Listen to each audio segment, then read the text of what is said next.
apa langsung. I think direct, I think better ya, kayaknya lebih bagus juga. Oke, terima kasih untuk yang oh ya sudah ini ada Pak Kang Sesep, kemudian ada Fatimah Zahra, ada Zahra Hasibuan, ada Pak Aziz, ada Ibu Rahayu, Andre, Fadila dan yang lainnya. Silakan saya berikan kesempatan untuk yang bertanya ataupun menyangga ataupun diskusi terkait dengan metode penelitian ya. Jadi diskusi kita malam hari ini adalah terkait dengan apa? Jadi setiap mahasiswa itu wajib di Indonesia ya masih ya di luar negeri ada beberapa ya wajib untuk membuat skripsi, tesis dan juga disertasi ya. Masing-masing level itu berbeda sehingga kemudian kita harus paham bagaimana cara memulai menulis skripsi, menulis tesis dan juga menulis disertasi. Kalau objek utamanya adalah misalnya ekonomi dan bisnis syariah atau ilmu ekonomi syariah. Ini juga teman-teman harus pahami juga nih ya, semakin kita belajar itu semakin tahu spesifiknya. Oh ternyata ilmu ekonomi syariah dalam perspektif misalnya Western gitu ya, ini masih dipertanyakan keberadaannya. Ilmu ekonomi syariah apakah dia hanya ilmu ekonomi kemudian dibumbuhi dengan Islamic values atau mungkin dia punya konstruk tersendiri tentang ilmu ekonomi. Saya pernah bicara tentang ini banyak sekali ya dan we can discuss Assalamualaikum about warahmatullahi other. wabarakatuh. Waalaikumsalam warahmatullahi wabarakatuh. Silakan Ibu Nur Ain ada yang mau Saya didiskusikan. izin, kenalkan nama saya Nain. Silakan. Ya, mungkin saya mau nanya sedikit ya perihal tentang kata syariah. Misalnya kayak di bank syariah dengan bank biasa gitu tanpa ada kata syariahnya. Saya memang nggak pernah bergabung dengan bank syariah, tapi saya pernah mengambil ini ambilan ATM atau penarikan ATM dari bank syariah itu potongan dari bank syariah dengan bank biasa itu ternyata lebih besar di bank syariah gitu. Perbedaannya apa sih kalau dari untuk di metode ekonomi sendiri? Maaf, saya belum paham kalau masalah itu. Oke, terima kasih banyak satu-satu ya. Saya suka lupa kalau pertanyaan dua, nanti nanya lagi boleh. Terima kasih. Ya agak sedikit menyimpang nggak apa-apa gitu, tapi masih terkait dengan ilmu ekonomi dan bisnis syariah. Nanti kalau ada yang mau bantu jawab boleh juga nih. Ini ada Ustadz Diaul Haq, ada Ustadz Sesep, ada siapa lagi nih, ada Ustadz Aziz gitu ya, ada Ustadz Ahmad dan yang lainnya. Jadi pertanyaan menurut saya menarik sekali nih ketika bicara tentang bank syariah dan juga bank konvensional. Ya ketika kita mengambil uang misalnya di ATM ataupun juga transfer sampai kepada misalnya biaya bulanan gitu ya. Sampai nanti juga yang selalu menjadi masalah itu adalah baik itu bagi hasil ataupun juga keuntungan yang diambil oleh bank syariah gitu ya, dianggap ataupun faktanya lebih besar dari bank konvensional. Nah, jawabannya ini panjang sebenarnya gitu ya, jawabannya panjang.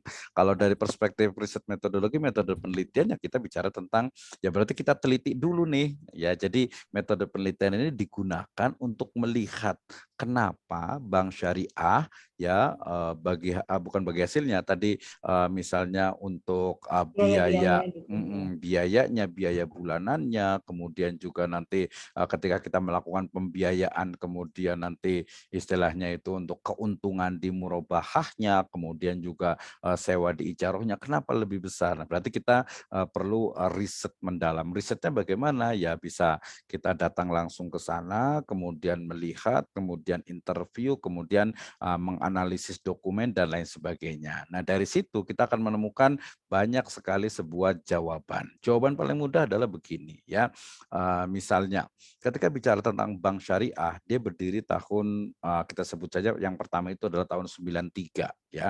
Kemudian kita bayangkan sekarang berarti usia itu sekitar ya 30 tahun lebih lah ya, 30 tahun. Kemudian kita bayangkan dengan satu bank negara gitu ya yang usia itu sudah 100 tahun. ya 100 tahun lebih bahkan. Nah, ini bukan apple to apple gitu ya. 100 tahun dibandingkan dengan 30 tahun. Itu sudah bukan apple to apple. Itu yang pertama. Yang kedua dari sisi tentu saja capital, modal. Modal tadi bank yang negara itu modalnya sekian triliun bahkan billion gitu ya dibandingkan dengan bank syariah yang mungkin hanya sekian triliun. Tentu akan sangat berbeda. Ini berefek kepada cost operation, biaya operasional yang harus dikeluarkan oleh bank yang sifatnya itu tadi bank negara dan juga bank syariah ya. Itu yang kedua. Cabang ya jumlah cabang antara tadi bank negara, bank negeri ya maksudnya itu bank bank punya negara ini dibandingkan dengan bank yang syariah itu sangat jauh berbeda. Bahkan market share-nya sendiri sekarang karena ada ya saya sebut BSI saja bisa sampai lebih dari 8% untuk market share-nya. Jadi bayangkan saja kita sebut saja lah ya 10%. Bayangkan 10% dibanding dengan 90%. Ini sangat-sangat tidak bisa dibandingkan. Sehingga kalau ada penelitian dalam konteks mau membandingkan antara bank syariah dengan bank konvensional, misalnya dari sisi cost biaya administrasi per bulan, itu sangat tidak apple to apple. Kenapa? Karena sangat berbeda. Itu yang pertama tuh. Ya, yang berikutnya adalah dari sisi bahwa kita harus bedakan antara bunga tentu saja riba gitu ya dengan nanti bagi hasil, kemudian keuntungan ataupun juga ijaroh ya hasil dari sewa. Wah ini mudah-mudahan sudah mencakup nih tiga ini gitu ya sehingga sangat berbeda ya. Nah, kenapa kemudian selalu yang ditanyakan oleh masyarakat itu adalah kenapa kemudian bank konvensional itu lebih mahal ya dari sisi misalnya saya yang simpel saja saya mau kredit motor gitu ya kalau di bank yang konven mungkin dia misalnya harga motornya itu cash-nya itu sama-sama misalnya 20 juta misalnya gitu ya di bank konven itu mungkin dia hanya ngambil mungkin hanya 5 juta hanya 25 juta ini misal gitu ya sementara di bank syariah dia lebih dari 25 sampai 30 bahkan sampai ke 35 ya. Kenapa ini terjadi? What happened? Ya, kenapa? Tadi yang pertama adalah bicara tentang cost operasional, ya menutupnya itu. Kemudian yang kedua itu adalah tentu saja dari sisi bagaimana prudence-nya bank syariah menjaga jangan sampai terjadi termasuk juga kredit macet ya. Kalau misalnya di bank konvensional kredit macet misalnya sekian persen itu no problem karena kapitalnya itu masih banyak. Tapi kalau bank syariah dia kredit macetnya sekian persen dengan persentase yang sama, wah ini sudah bisa jadi akan kolaps untuk bank syariahnya. Sehingga asas prudensialis sangat diperhatikan di perbankan syariah. Sehingga jawabannya kalau dari sisi syariah, dari sisi istilahnya itu syar'inya, maka ya ketika kita lihat bahwa biaya operasional atau biaya administrasi setiap bulan itu kan memang disepakati gitu ya disepakati sejak awal dan itu memang untuk menutup dari biaya-biaya ataupun operasional dari perbankan dan dia tidak terkait dengan riba ataupun atau bagi hasil. Kemudian kalau kita pembiayaan kemudian lebih mahal, lebih banyak sisanya atau kelebihannya walaupun berbeda. Kelebihan di konven itu adalah riba, kelebihan di bank syariah itu adalah keuntungan atau ar-ribah sehingga kemudian ya dua hal yang berbeda baina sama wa sumur tentu saja gitu ya jauh sekali gitu ya. Kemudian ketika ada mungkin di bank lain banyak sekali bank-bank misalnya di Singapura, di Malaysia, di Eropa mereka sudah tidak menetapkan tuh adanya untuk biaya setiap bulan tapi di Indonesia ini masih ada gitu ya. Nah, lama-lama mungkin akan terjadi perubahan juga di mana biaya administrasi setiap bulan itu tidak akan ada. Nah, beberapa pihak juga mengusulkan agar bank syariah itu untuk biaya operasional itu dikurangi terus dinihilkan lah kalau bisa gitu. Tapi ternyata ya untuk operasionalnya ya masih tinggi, kemudian juga tingkat prudensialnya jangan sampai terjadi kredit macet, kemudian juga bukan kredit sebenarnya ya, nanti pembiayaan lebih tepatnya sebenarnya. Kalau kredit berarti ya murabahahnya itu dibayar secara taksit atau secara cicilan. Nah, itu satu dulu gitu ya bahwa ya berbeda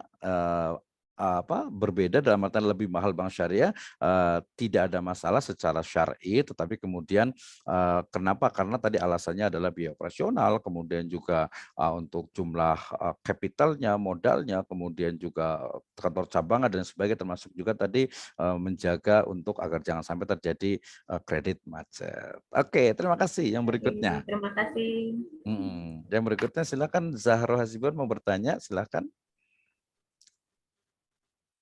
Nggak usah di on kamera nggak apa-apa, yang penting ada suaranya. Silahkan, Kang Sesep mau bertanya atau yang lainnya. Silahkan, Kang Saya Sesep dulu. ya, Atau boleh siapa Kak. dulu? Silakan, Zahro Hasibuan. Ini Zahro berarti ibu ya, ataupun ukhti ya, silakan. Ya, siap Bapak. Izin bertanya mengenai metode penelitian dengan Silakan. judul praktik giveaway pada jual beli online dalam perspektif ekonomi Islam. Nah, ini itu lebih cocok menggunakan kualitatif atau kuantitatif ya Bapak. Terus yang kedua itu kalau misalnya kita mau melakukan penelitian, hal apa saja yang perlu dipersiapkan? Terima kasih Bapak. Oke, terima kasih untuk Zahra Hasibuan. Ya, menarik sekali tentang giveaway ya dalam perspektif ekonomi syariah. Nah, ini sebenarnya agak panjang ya karena biasanya yang mau dilihat itu apa dari giveaway-nya gitu. Yang paling banyak biasanya itu adalah hukumnya, biasanya itu fikihnya gitu ya. Nah, dari fikih ini kita nanti akan menemukan nih. Jadi giveaway dalam perspektif ekonomi syariah gitu ya. Nah, kita harus bisa mendeskripsikan ekonomi syariah. Ekonomi syariah itu dia ada karakter, dia ada prinsip, dia ada norma. Norma-norma dalam ekonomi syariah itu merujuk kepada hasil dari usul fikih yaitu ahkamul khomsah dari mulai haram, makruh, mubah, sunnah sampai wajib gitu ya.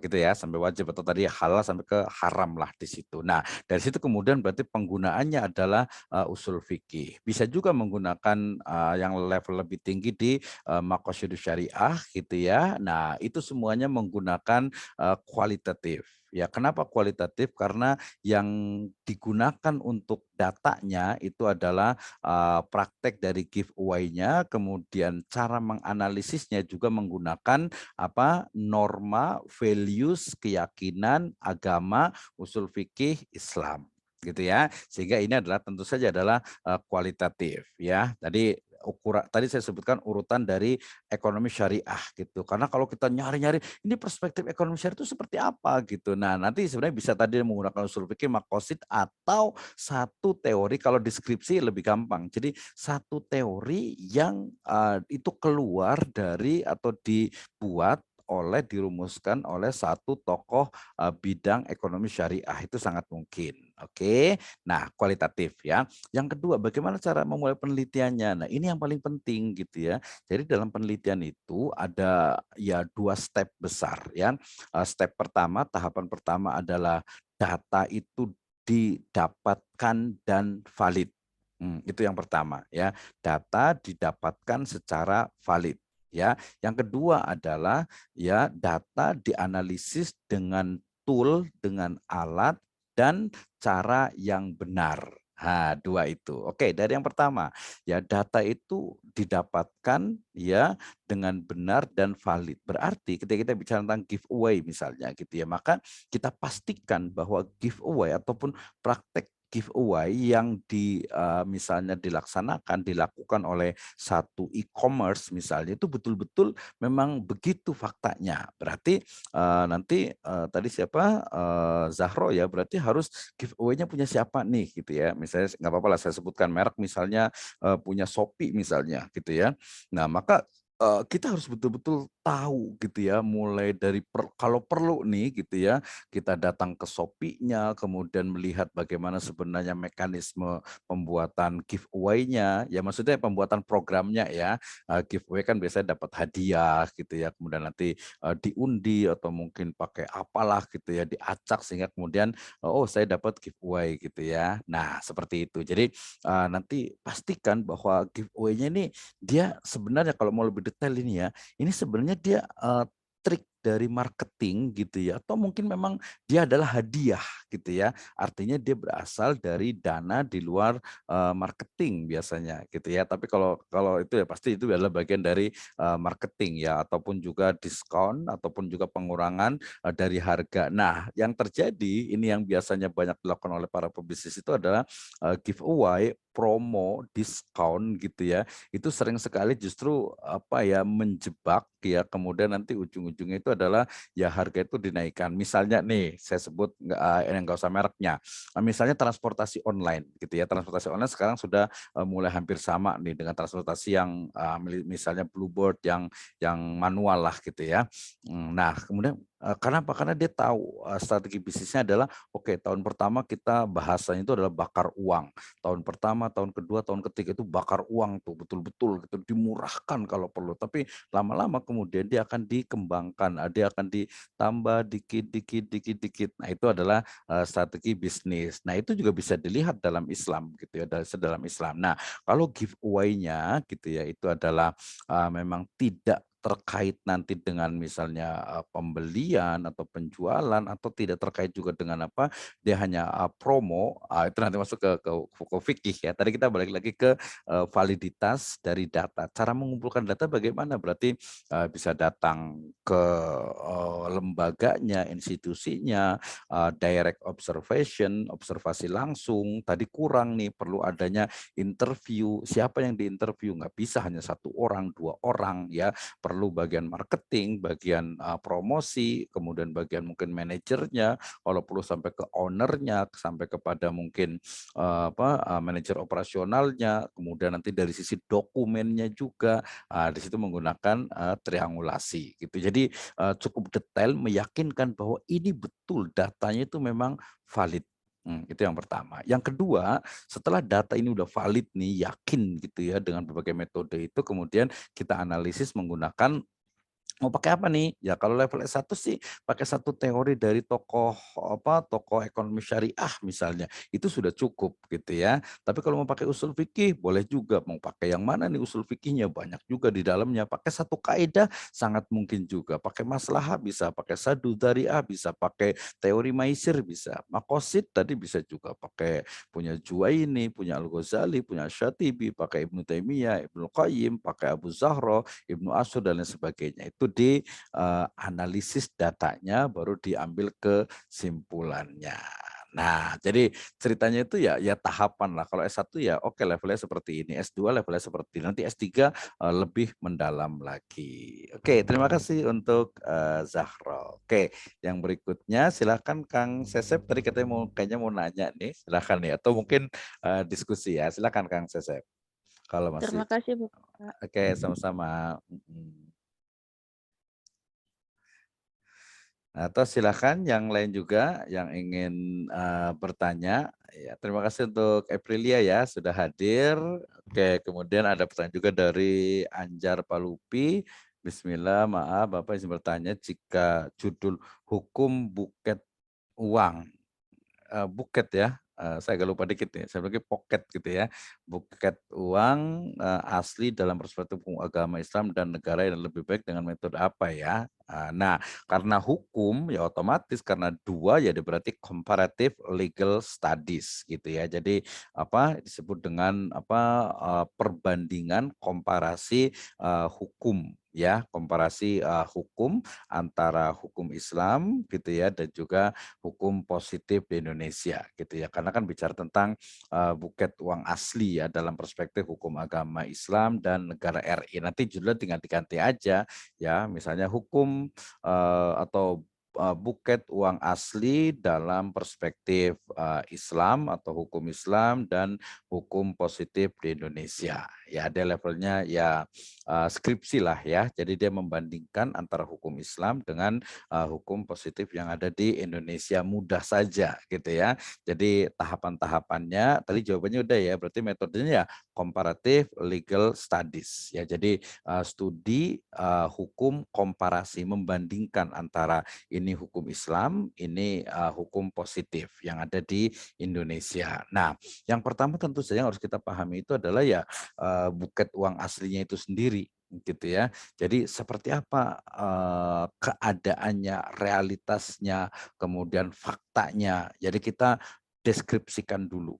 Nah, kalau sudah dideskripsikan, kemudian komponen-komponen apa saja yang akan kita jadikan penelitian, yang akan kita teliti gitu ya. Nah, setelah itu ya baru masuk ke pada analisis hukum Islam. Wah, ini panjang juga nih hukum Islam gitu ya. Hukum Islamnya itu pakai misalnya pakai usul fikih. Berarti yang paling simpel itu ya Al-Qur'annya apa, ayatnya apa, hadisnya apa, kemudian akwal dari ulama seperti apa, pendapat madhab itu seperti apa, kemudian fatwa dari misalnya atau apa organisasi-organisasi Islam dunia seperti apa, sampai mungkin kepada fatwa DSN MUI itu seperti apa, baru nanti tokoh-tokoh ahli dalam apa hukum Islam baru nanti disimpulkan ini loh hukum Islam gitu ya. Tapi itu sangat detail sekali tuh. Kalau mau dispesifikkan misalnya apa fatwa DSN MUI itu lebih spesifik sebenarnya lebih mudah atau mungkin Majelis Ulama Indonesia atau mungkin juga apa MUIS Singapura atau mungkin Jakim Malaysia atau mungkin IOV atau mungkin juga dari Lajnah Daimah gitu atau Majma' Fikih Islami dia bisa lebih spesifik gitu ya, bisa lebih spesifik. Kalau hukum tadi yang Islam ya, kalau hukum positif di Indonesia ya berarti undang-undangnya seperti apa, kemudian mungkin ada kalau ada peraturan presiden, kalau ada mungkin peraturan kementerian ataupun lembaga tinggi, kemudian juga bagaimana mungkin dari lembaga-lembaga terkait tentang buket uang asli itu gitu. Sehingga dibandingkan mana yang dibandingkan gitu ya. Nanti biasa ada yang komentar juga ini hukum Islam mana yang mau dibandingkan dengan hukum negara Indonesia. Jangan sampai juga dia tidak apple to apple gitu ya. Jadi kalau yang dibandingkan bukan hukum syariahnya tetapi fikihnya sebenarnya. Fikihnya fikih yang mana juga? Wah banyak juga nih. Fikih Hambali, Syafi'i, Maliki, Hanafi. Fikih ini dibandingkan dengan apa hukum positif yang ada di Indonesia. Kalau Al-Qur'an, hadis dibandingkan ya tidak bisa gitu ya. Bukan tidak bisa artinya tidak apple to apple gitu ya. Tidak membanding ayat dibandingkan dengan apa undang-undang ini dalam konteks yang lebih spesifik ya tidak bisa. Jadi ya fikihnya terutama sebenarnya karena hukum Islam yang dipahami itu adalah fikih yang sifatnya dynamic gitu ya, yang itu sangat mungkin dikembangkan. Jadi tinggal dibandingkan, oke, ini hukum Islam, ini jadi kita buat ini apa tabel ya, buat tabel. Ini komponen yang akan diteliti dari buket uang asli, ya kemudian ini hukum Islamnya seperti ini, kemudian hukum positifnya seperti ini, kemudian nanti tinggal kesimpulannya ini. Jadi ya Islamic Legal Studies. Oke, Islamic Legal Studies ya, comparative legal studies gitu ya. Itu mengambil dari ilmu hukum karena ini jelas sekali ya pakai ilmu hukum ya. Oke, terima kasih. Yang berikutnya izin bertanya, ya nggak apa-apa. Judul skripsi saya adalah pengelolaan kinerja. Menarik ya, pengelolaan kinerja. Bisa kinerja, bisa pengelolaan sebenarnya itu ya. Oke, saya baca dulu. Pengelolaan kinerja di lembaga amil zakat. Ya, nah saya disuruh untuk menambahkan teori makosid syariah dan worldview Islam. Pak, saya masih belum paham apa tujuan menambahkan teori makosid syariah dan worldview Islam pada judul skripsi saya ini. Nah, gampang gitu ya. Nih, tadi perlu dijelaskan nih pengelolaan kinerja atau melihat kinerja atau hanya melihat pengelolaannya saja. Misalnya satu-satu ya. Saya mau meneliti tentang pengelolaan ya zakat di lembaga tertentu gitu ya. Oh ini paling gampang gitu ya. Jadi jadi peneliti hanya ingin tahu tentang bagaimana sih sebenarnya pengelolaan zakat di kita sebut saja LAS ya, LAS atau BAS gitu ya. Jadi pengelolaan zakat di LAS apa gitu ya, di LAS kemudian dalam perspektif maqasidus syariah atau kalau worldview Islam ya maksud saya itu worldview Islam. Worldview itu tadi sama dengan paradigma. Jadi ini pengelolaannya sudah syar'i belum sih? Sudah sesuai dengan maqasid atau belum sih? Yang paling gampang ya pakai ini aja, pakai maqasidnya Al-Ghazali yang hibdud din, hibdul akal, hibdun nafas, hibdul ra'as, nasl, kemudian hibdul mal. Nah, itu bisa dilihat sebenarnya yang paling gampang itu dari pengelolaannya juga bisa ya, tapi yang lebih mudah adalah dari ininya, dari apa, dari laporan keuangannya. Ya, kalau dari laporan keuangan kita bisa menggunakan Al-Ghazali, bisa juga menggunakan Abu Zahroh. Ya, menggunakan Abu Zahroh lebih mudah lagi, tapi levelnya agak lumayan. Tapi Zahroh, kayaknya namanya juga udah Az-Zahroh ya. Kayaknya saya rekomendasikan pakai Abu Zahroh. Jadi yang diteliti itu adalah laporan keuangan dari lembaga zakat tersebut. Dari laporan keuangan tersebut kita lihat dari sisi 3 kalau Abu Zahroh itu ya. Ada Tahdzibul Fard, ada Iqamatul Adalah, ada Tatbiqul Maslahah gitu ya. Tahdzibul Fard berarti di laporan keuangan itu sebenarnya ada berapa sih elemen ya uang yang digunakan untuk misalnya untuk training ya, untuk peningkatan kapasitas dari karyawan, mungkin ada untuk research and development-nya, untuk penelitiannya, itu Tahdzibul Fard gitu ya. Nah, yang kedua ada Iqamatul Adalah. Nah, sebenarnya bagi hasil yang bukan bagi hasil ya kalau lembaga zakat itu ya. Jadi distribusi zakat ya, apakah itu dia sudah sesuai dengan keadilan atau mungkin wah ini jangan-jangan ini siapa nih ya yang dikasih ini apakah hanya fuqara, masakin, mu'alaf atau mungkin siapa lagi tuh oh, jangan-jangan anak yatim atau lembaga tertentu. Ah itu dilihat konsep keadilannya. Kemudian yang ketiga adalah al-maslahah. Ini mengelola zakatnya itu ketika laporan keuangannya itu nanti lihat ya karena tadi bicara tentang laporan keuangan. Kalau laporan keuangan itu ternyata banyak maslahatnya nih, artinya banyak memberikan manfaat untuk masyarakat gitu ya. Misalnya kita lihat dari misalnya dananya itu terkumpul misalnya dalam 1 tahun itu 50 miliar umpamanya ya. Ternyata yang disalurkan itu lebih dari 40 miliar gitu ya. Berarti ini maslahatnya lebih banyak nih manfaatnya. Nah, itu saran saya bisa pakai Al-Ghazali, bisa juga pakai siapa? Abu Zahroh gitu ya. Sehingga berarti itu adalah pengelolaannya. Kalau kinerjanya, nah kalau kinerja itu kan berarti nanti bisa dilihat dari elemen-elemen dalam kinerja dari lembaga zakat itu sendiri. Nanti berarti pakai teori ini loh rating ataupun elemen dari kinerja lembaga zakat itu gitu ya. Nah, dari situ kita akan tahu yang paling gampang tadi bisa menggunakan juga maslahat untuk melihat ternyata elemen-elemen dalam maslahat ketika melihat kinerjanya itu cukup bagus. Kinerja bisa dilihat dari misalnya kinerja lembaga itu bisa dilihat dari misalnya laporan keuangannya, apakah dia dipublish gitu ya. Kemudian ketika dipublish apakah sama dengan yang aslinya gitu ya. Karena ada beberapa itu kadang untuk ini rahasia ini ya, biasa rahasia lembaga gitu ya. Jadi ketika laporan keuangan untuk misalnya untuk cari dana gitu untuk donatur berbeda gitu ya, untuk nanti mungkin audit dari mungkin akuntan itu berbeda. Harusnya sama sih, ini mungkin hanya beberapa kasus saja gitu ya. Jadi berbeda. Nah itu ini berarti nggak syar'i nih, nggak boleh nih gitu. Jadi harusnya namanya laporan keuangan baik untuk cari dananya, untuk fundraisernya, untuk mungkin donaturnya atau mungkin untuk auditnya itu harusnya sama gitu ya. Itu kalau kita melihat dari sisi kinerja. Kemudian kalau kinerja mulai dari untuk pengumpulannya, kemudian sampai kepada distribusinya, termasuk juga sehatnya lembaga itu atau tidak. Misalnya saya membuat sebuah penelitian di satu Basda gitu ya, ternyata ya dia nggak sehat. Kenapa? Karena untuk istilahnya penyaluran dananya nggak optimal, kemudian pengumpulannya juga tidak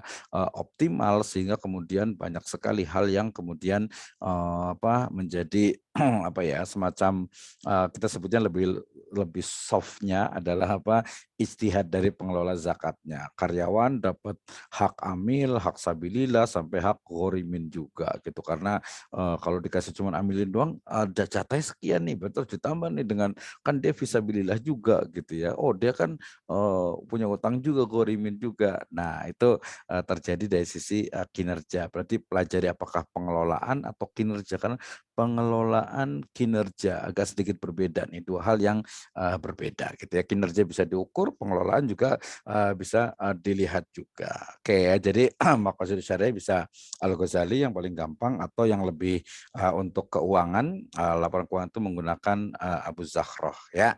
Oke, terima kasih ya. Ini mudah saja dan paling gampang ya, lihat dari riset terdahulu. Terima kasih. Yang berikutnya dari Bu Haryati Putri bertanya, apakah arisan online diperbolehkan arisan dan apa hukumnya Pak? Wah, ini jadi nanya fikih jadinya gitu ya.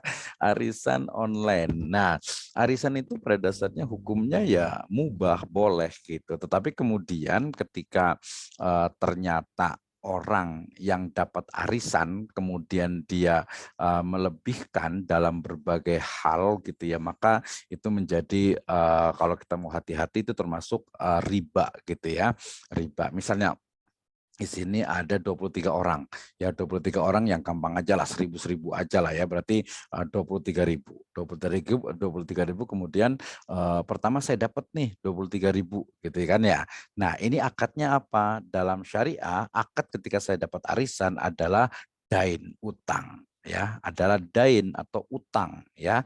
Nah, karena utang maka berlaku kullu qardin jara naf'an fahuwa riba. Setiap tambahan yang ada, setiap tambahan dalam utang piutang itu adalah riba. Maka kemudian karena saya utang ke teman-teman di sini semuanya gitu ya, maka teman-teman semua itu nggak boleh mengambil sesuatu pun dari saya manfaat Rp1 pun. Ketika teman-teman semuanya yang mempunyai piutang ke saya kemudian mengambil manfaat, misalnya minjem motor saya, akan dapat arisan gitu, atau biasanya yang dapat arisan traktir dong gitu kan ya. Nah, kalau ada kaitan itu nggak boleh juga. Atau mungkin yang dapat arisan ini misalnya minggu besok ini ya, pekan berikutnya yang dapat arisan itu di tempatnya ya kasih makanan. Makanan itu bisa jadi menjadi riba karena ada unsur tadi kullu qardin jaro naf'an fahuwa riba. Jadi hukum asalnya online arisan baik online ataupun offline itu boleh, tetapi jangan mengambil manfaat dari piutang yang kita miliki. Kalau mau berarti dipisahkan, ini adalah uang arisan, yang satunya lagi ini adalah uang untuk konsumsi. Nah, itu baru boleh. Oke, terima kasih. Selamat berarisan online untuk Ibu Haryati Putri gitu ya. Yang berikutnya ini ada Nur Hayati tentang analisis pengaruh self-service teknologi dan digital banking terhadap pertumbuhan dana ketiga pada bank berjasa.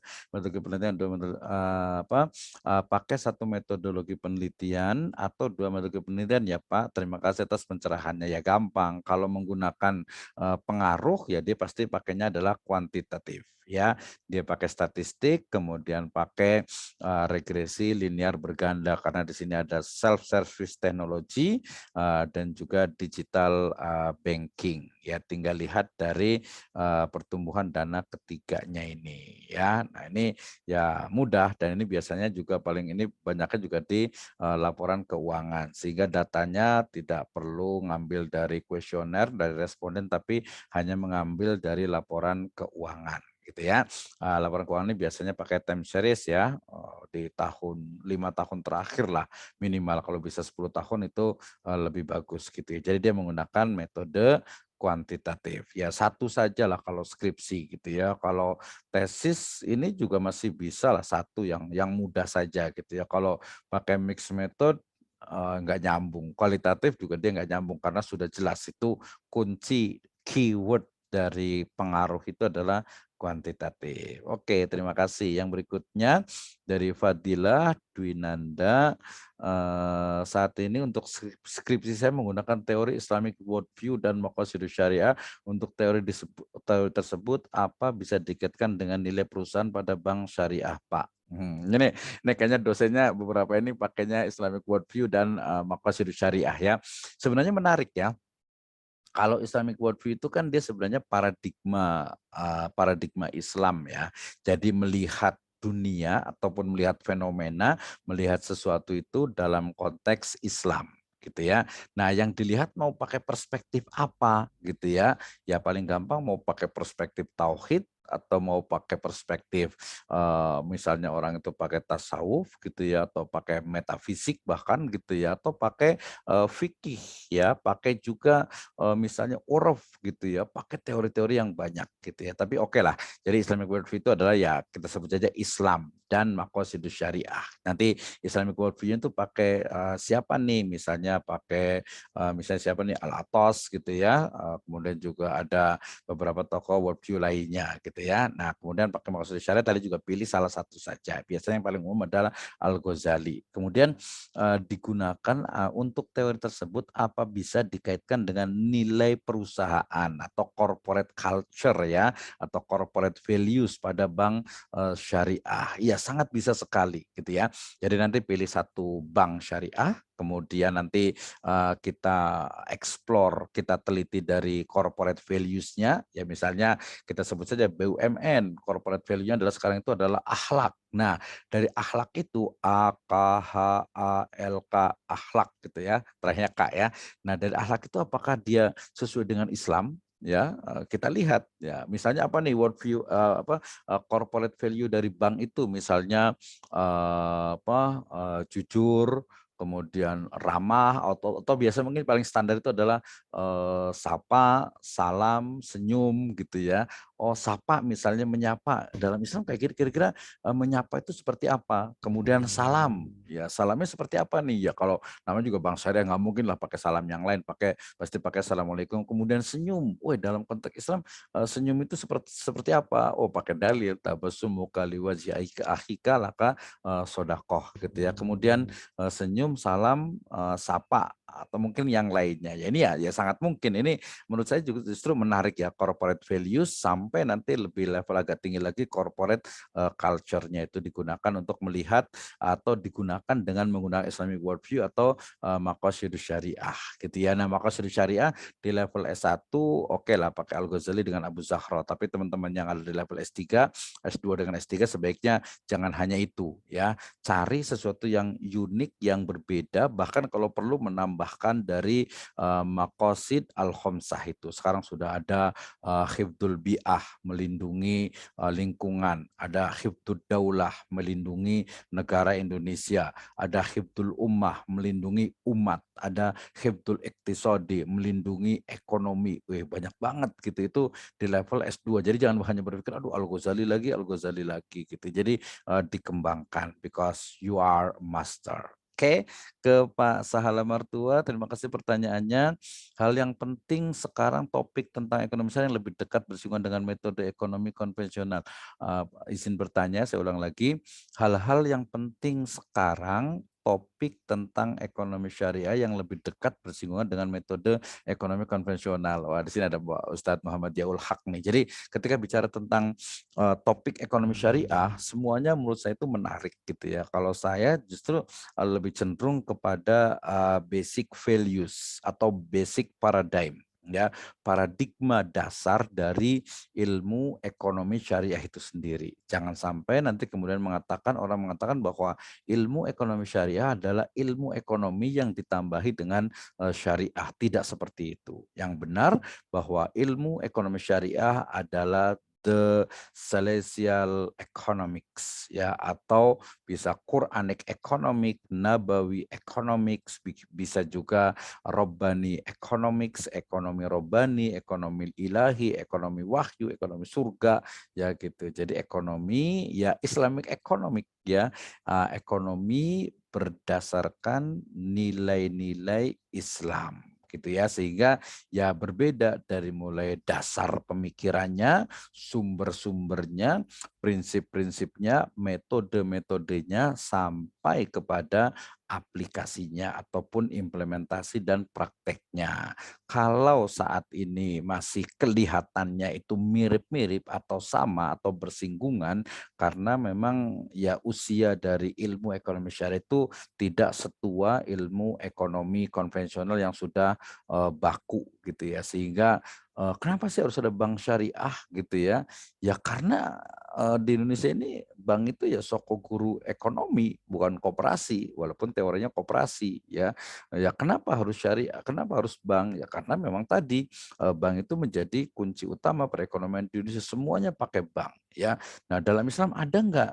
Ya bisa dikatakan kalau nggak mau pakai bank juga nggak apa-apa, kita punya Baitul Tamwil, kita punya berbagai apa, misalnya ada Baitul Syirkah gitu ya, Baitul Murabahah dan lain sebagainya, itu sangat mungkin juga dikembangkan sehingga Islamic economic is not only banking and insurance ya, tapi lebih luas dari itu yang digali dari nilai-nilai Al-Qur'an, hadis dan juga sains Islam gitu ya. Jadi sangat luas sekali. Kalau tadi ada misalnya semua sekarang pakai syariah gitu ya. Misalnya tadi bank syariah, asuransi syariah, saham syariah, kemudian deposito syariah, ya suku, kemudian hotel syariah, rumah sakit syariah, yaitu sebenarnya satu step gitu ya untuk agar lebih mendekatkan hotel syariah misalnya ya karena memang selama ini hotel itu kesannya gitu ya, kesannya ya, kalau saya pernah komunikasi dengan beberapa teman yang di hotel itu sampai ke Dubai, sampai ke Europe sana, ya namanya juga hotel untuk tidur, tidur ngapain, udah jelas gitu kalau menurut mereka itu. Padahal ya kalau Islamic perspektif tidak seperti itu.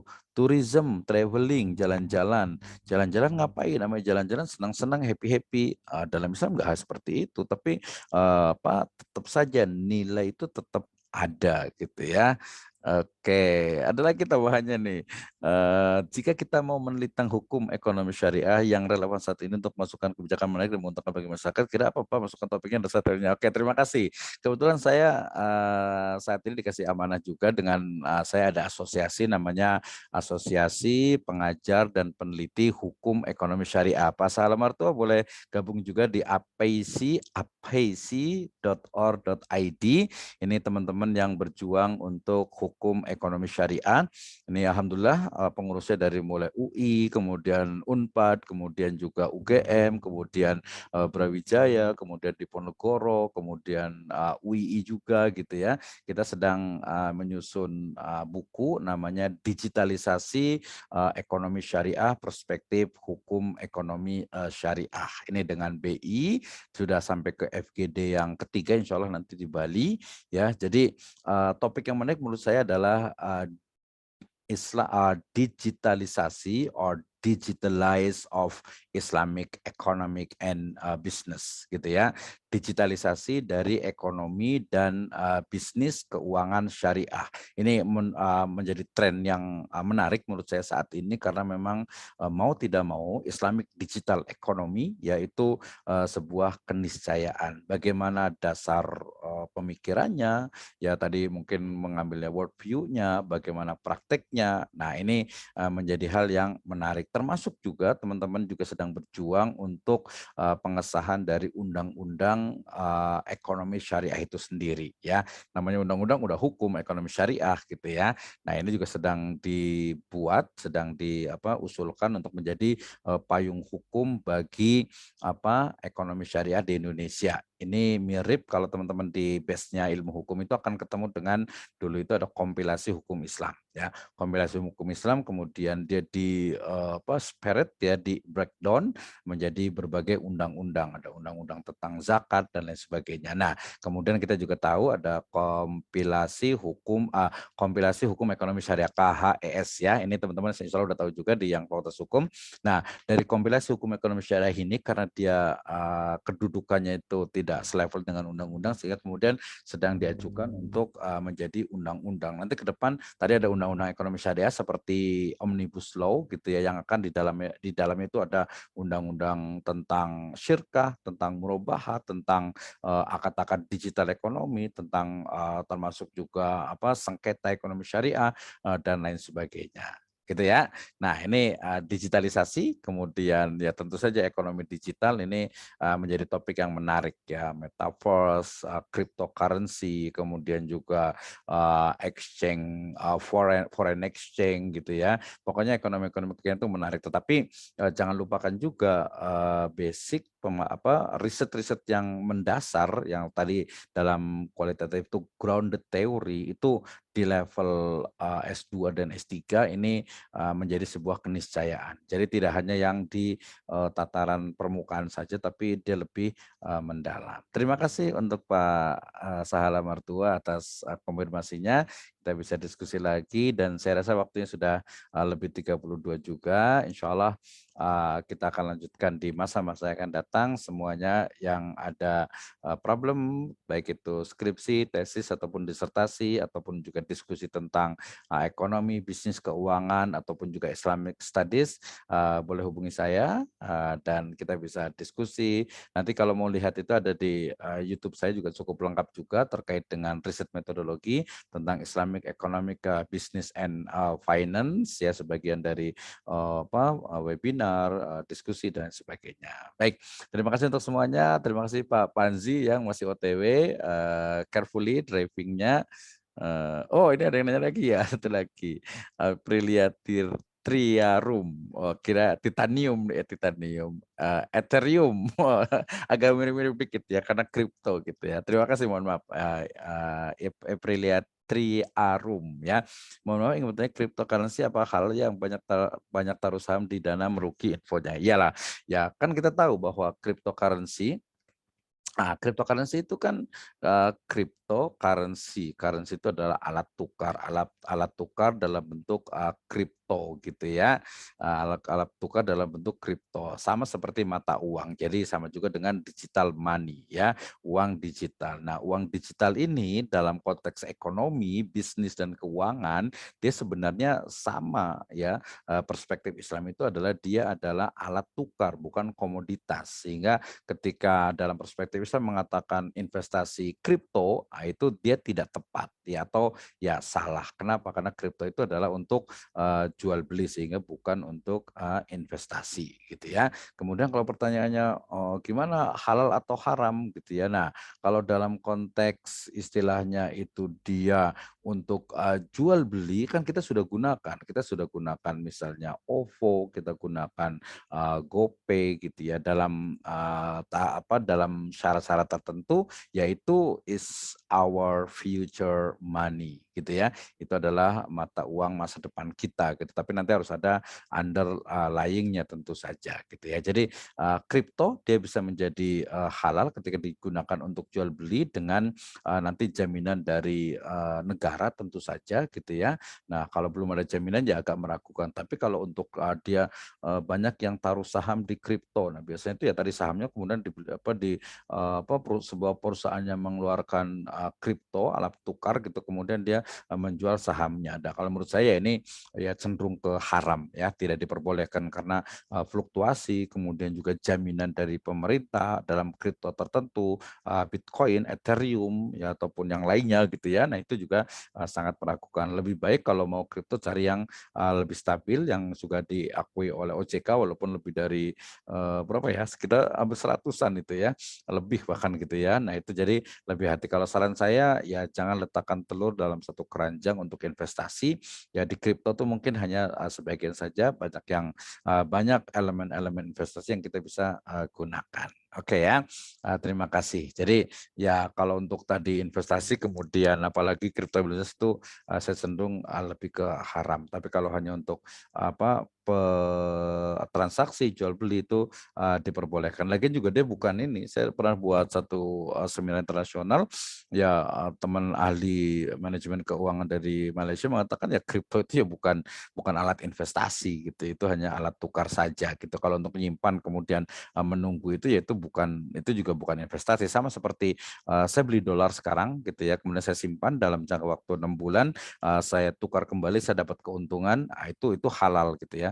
Itu diperbolehkan, tapi bukan investasi kan, kita hanya menyimpan, kebetulan dia memang fluktuasi kebetulan pas naik gitu ya. Oke, kemudian Oke, ya bolehlah hubungi saya di nomor saya banyak banyak ini, banyak ada di mana di Facebook saya juga ada. Ini juga 085885753538. Ini nomor kontak saya, silakan ya. Nanti bisa komunikasi di YouTube saya ada, di Facebook saya juga ada 4 malah itu ya. Silakan bisa komunikasi terkait dengan skripsi, tesis dan disertasi, kemudian juga Islamic Studies, Islamic Economic, Business and Finance. Demikian lebih 36 jazakumullahu khairan ala itimamikum. Nahtatim bil hamdalah wa doa kafatul majlis. Alhamdulillahirabbil alamin. Subhanakallahumma bihamdika asyhadu an la ilaha illa anta astaghfiruka wa atubu ilaik. Wassalamualaikum warahmatullahi wabarakatuh. Waalaikumsalam Waalaikumsalam warahmatullahi warahmatullahi Oke, terima kasih semuanya. Catat ininya ya. Barakallahu fiik. Terima kasih. Assalamualaikum.